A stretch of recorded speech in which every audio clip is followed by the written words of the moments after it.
और उसके बाद वो मामला सुप्रीम कोर्ट में था और 1993 में सुप्रीम कोर्ट ने उसके ऊपर मोहर लगाई और जो ओबीसी का आरक्षण है 27% उसको अप्रूव किया।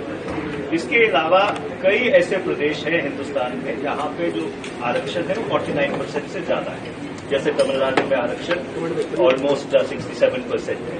तो इसलिए जहां तक आरक्षण का सवाल है और कांग्रेस पार्टी का स्टैंड है, कांग्रेस पार्टी का और बाकी पार्टीज का स्टैंड बिल्कुल क्लियर है। Your stand, sir. My stand is Your stand. My stand is absolutely clear.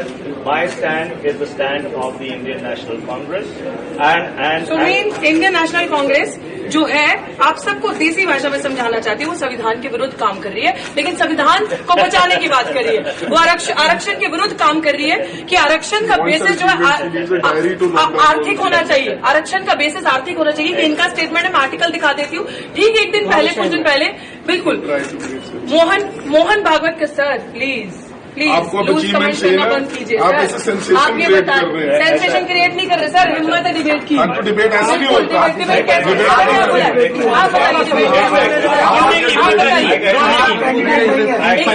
बताइए, एक तो रिजर्वेशन के खिलाफ बात करनी है सर, वो कैंडिडेट नहीं, देखिए संविधान को बचाने की बात करनी है। बिल्कुल गठबंधन नहीं, गठबंधन नहीं, आम जनता की, वेरी नाइस, आम जनता की नजर में जब पंजाब में आप इलेक्शन फाइट कर रहे हैं, इलेक्शन फाइट बिल्कुल ये है इनकी, क्योंकि इन्हीं लोगों के पार्टी से स्टेटमेंट आती है कि यूपी बिहार के लोगों को चंडीगढ़ से निकाल देना चाहिए। तो ये मायावती जी की ये स्टेटमेंट है, सुन लीजिए कि एक वुमेन का ये लोग रिस्पेक्ट सामने खड़े होकर नहीं कर सकते। और ये मायावती जी में आप, मायावती जी जब सड़कें नहीं थी ना, वो महिला सड़क पे थी, आप उनके बारे में बात नहीं करें। आप तो चंडीगढ़ में रहती हैं, मैं तो पैदा हुआ चंडीगढ़ में, आपको तो मैंने पहली बार चंडीगढ़ में वेरी नाइस। ये लोग चंडीगढ़ में रहते हैं, लेकिन चंडीगढ़ की ये लोग चंडीगढ़ के 110 सेक्टर में रहते हैं, चंडीगढ़ की कॉलोनी में नहीं रहते, चंडीगढ़ की बस्तियों में ये लोग नहीं रहते। ये लोग, इन लोगों ने हमें देखा अभी, ये लोग गठबंधन की बातें करते हैं, लेकिन एक्चुअली अगर हम ठगबंधन इसको कह रहे हैं तो दर्द हो रहा है, because they have never worked, बस्ती में काम नहीं किया है। तो अभी सिचुएशन ये है कि बहजी में टिप्पणी करना। आप ये बता दीजिए, आपकी सरकार नहीं थी, SC/ST सब प्लान से बता दीजिए क्यों लागू नहीं हुआ। आप बहजी में बात कर रहे हैं ना,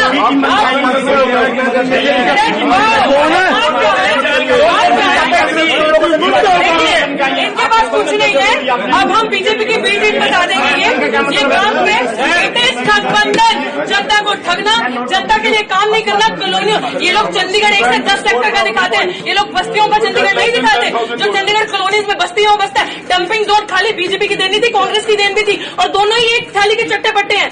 दोनों ने गरीबों के लिए कुछ नहीं किया। अब गरीबों के लिए मात्र एक आरक्षण ऐसी चीज थी जिनका उनके साथ अपलिफ्टमेंट हो सकता है। वो सोशली ऑप्रेस्ड, जो बैकवर्ड रह गए, जिनका सदियों से अत्याचार हुआ, जिनके साथ जिनका शोषण हुआ, उनको एक ऊपर उठने के लिए मात्र एक अपॉर्चुनिटी मिली।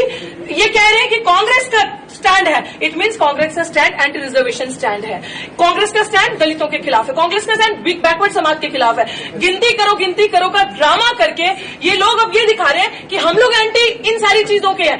बहनजी पे टिप्पणी करना बदर, इनके पास और कुछ नहीं है, मुद्दों में बात नहीं करेंगे। चलो मेरे साथ उन बस्तियों में, जिन बस्तियों में मैं जा रही हूँ, लोग रो रहे हैं स्किन डिजीजेज से, जो डंपिंग जोन बना है। यहाँ पे डिड्डू माजरा के पास लोग रो रहे हैं सांस की बीमारी से, लोगों के पास गंदा पानी, ट्यूबवेल का पानी पी रहे, नहर का पानी किसने नहीं दिया। These are the issues. बड़े बड़े जार्गनाइज लैंग्वेज समझ नहीं आती गरीब जनता को, गरीब जनता जिसका वोट लेके ये लोग सरकारें बनाते हैं, भाजपा और कांग्रेस यहाँ पे। और मैं क्यों ना कहूँ मालिकाना अधिकार इतने देर से सुनिए, मैं क्यों ना कहूँ ये ठगबंधन, जनता को ठग नहीं रहे तो और क्या हो रहा है। सवाल ले लीजिए ये कांग्रेस की प्रेस कॉन्फ्रेंस थी, बीच में आप आई हैं, मैं बीच में नहीं आई, नहीं आप एंडेड दैट प्रेस कॉन्फ्रेंस, आपकी पीस मीडिया, आप मीडिया से हैं,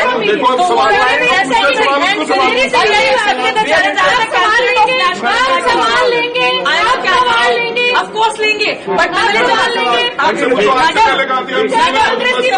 आप ले रहे हैं, लेकिन जिस तरीके से आप मायावती जी पे एलिगेशन लगाना, अगर बीजेपी दिखाना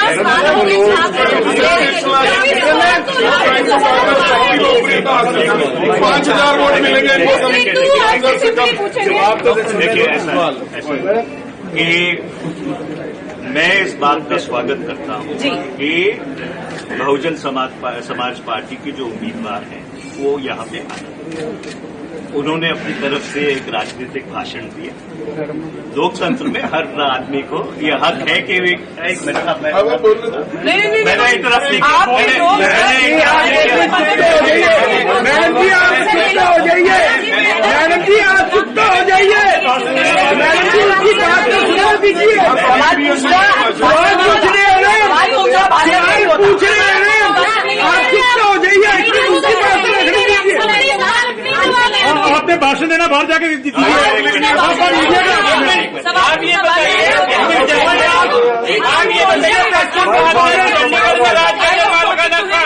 कांग्रेस बताइए कहाँ मालिकाना देके गई है, ये भी देके गई है। चैलेंजिंग पार्टी बताइए, जवाब दीजिए, एरिया वाले बताइए। एक मिनट मैडम जी, उनको रखने दीजिए, मैडम उनको रखने दीजिए, मैडम उनको रखने दीजिए, आपने रख ली है। बिल्कुल सुनिए पहले, आप उनका बात रखने दीजिए ना, आप उनको ये सवाल ही नहीं ले रही है, बंद कर दो, नहीं ले रही है सवाल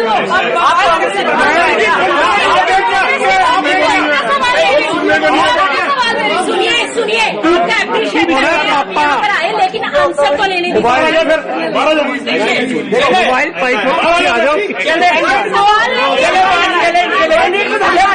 कैंडिडेट को धमका रहे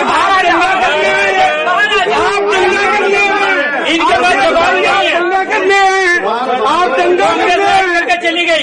इन्होंने मालखाना हक नहीं दिया कॉलोनी वालों को, बीजेपी वाले 10 साल लॉन्च करके चले गए, कोई मालखाना हक नहीं दिया कॉलोनी वालों को। जवाब दीजिए दोनों पार्टी को, बनाते हैं पीछे कर लो मोबाइल यार, मोबाइल पीछे कर लो, पीछे आई जा रहा बार बार। एक मिनट, बहुजन समाज पार्टी की उम्मीदवार यहाँ पर आए हमारी प्रेस कॉन्फ्रेंस में, हम उनका स्वागत करते हैं। लोकतंत्र में हर व्यक्ति को यह आजादी है कि अपनी बात करें। मैं साफ तौर पर ये कहना चाहता हूँ कि जो पूरी इंडिया अलायंस है वो भारत के संविधान को बचाने की लड़ाई लड़ रही है। ये लड़ाई लड़ रही है कि 2024 इस मुल्क का आखिरी चुनाव नहीं होना चाहिए। जिस आधार पर ये मुल्क काबिज है, जिसको अंग्रेजी में आइडिया ऑफ इंडिया कहते हैं, उस आइडिया ऑफ इंडिया को और सुदृढ़ बनाया जाना चाहिए। पिछले 10 वर्ष में यहाँ पे भारतीय जनता पार्टी की सत्ता रही है। अगर कोई जवाबदार है तो भारतीय जनता पार्टी जवाबदार है। उनकी 4 इंजन की सरकार रही, ऊपर गृह मंत्री, नीचे राज्यपाल, उनके 10 साल से सांसद, 8 साल उनका कॉरपोरेशन के ऊपर कब्जा, और पिछले 10 वर्ष में चंडीगढ़ का कोई विकास नहीं हुआ। अगर यहाँ पे लोगों को कॉलोनीज में रीसेटल किया गया, वो काम कांग्रेस पार्टी ने किया। अगर यहाँ पे हाउसिंग बोर्ड के मकान दिए गए, वो भी कांग्रेस के जमाने में हुआ था।